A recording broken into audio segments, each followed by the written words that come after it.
Did you ever stop and think about the fact that the U.S. Constitution actually created less freedom than there existed in America before the Constitution?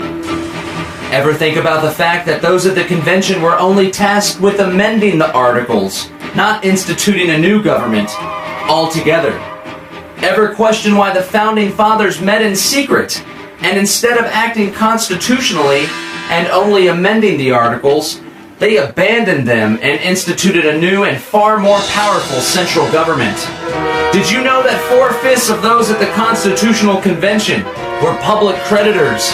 1/3 were land speculators. 1/5 represented interest in shipping, manufacturing, and merchandising, and most of them were lawyers. Did you know that at the time of the signing of the Constitution, less than 10% of the inhabitants of the American geographic landmass even had a say in how they were to be governed?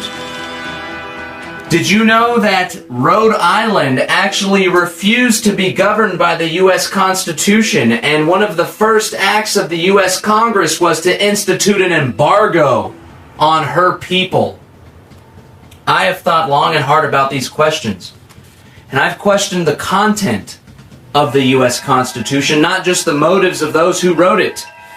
Specifically, Article 1, Section 8. Did you ever consider the small group of people that gave themselves the power to lay and collect taxes, duties, imposts, and excises to pay the debts and provide for the common defense and general welfare of the United States? A small group of people gave themselves that power over such a massive geographic area. They also gave themselves the power to borrow money and credit on the United States. That's on your backs, ladies and gentlemen.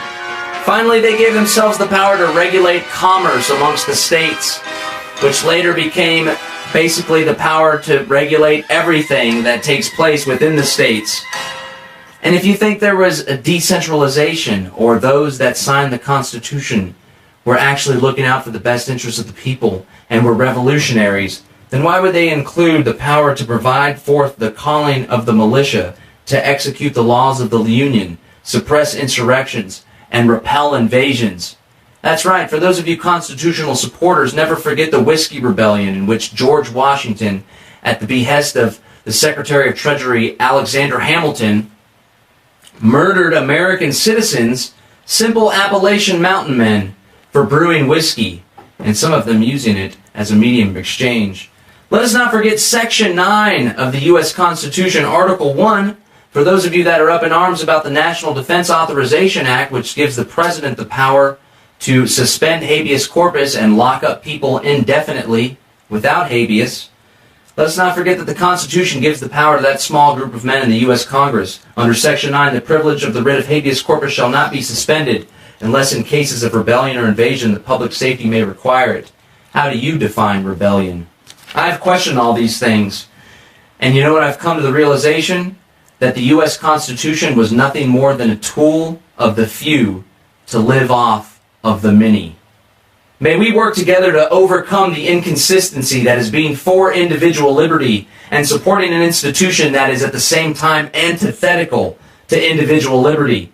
Let us together build a society where the words written on a piece of paper 200 plus years ago do not still bind our free will to the arbitrary whims of those who control the central government.